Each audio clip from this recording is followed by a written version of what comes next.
Hello दोस्तों, आज हम पढ़ने वाले हैं विदेशियों द्वारा विवरण जो प्राप्त हुआ है उसके बारे में। विदेशियों द्वारा में है यूनानी रोमन लेखक। यूनानी रोमन लेखक में टेसियस है जो ईरान का राजवैद्य था। टेसियस है जो ईरान का राजवैद्य था।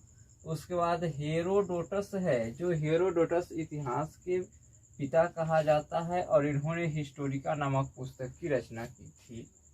उसके बाद मेगास्थनीज है। मेगास्थनीज ने सेल्यूकस निकेटर का राजदूत था जो चंद्रगुप्त मौर्य के राज दरबार में आया था और इनकी पुस्तिका है इंडिका, जिसमें मौर्य युग के समाज एवं संस्कृति के विषय में लिखित जानकारी मिलती है।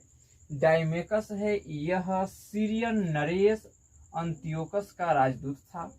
सीरियन नरेश अंत्योकस का राजदूत कौन था? तो डाइमेकस था, जिन्होंने बिंदुसार के राज दरबार में आया था।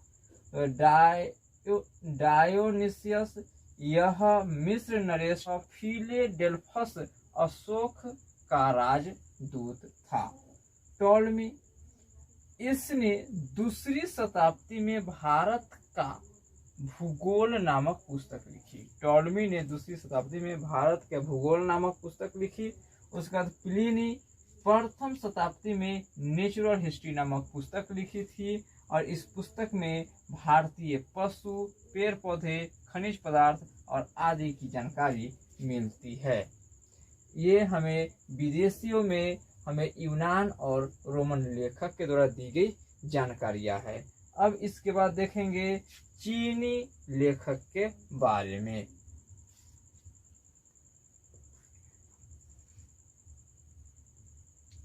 देखते हैं चीनी लेखक फाहियान।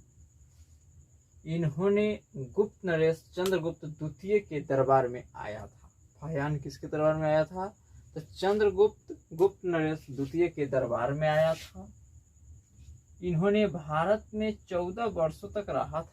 फाहियान एक चीनी यात्री थे जिन्होंने भारत में 14 वर्ष तक रहे और मध्य प्रदेश में समाज एवं संस्कृति के बारे में अध्ययन किए थे।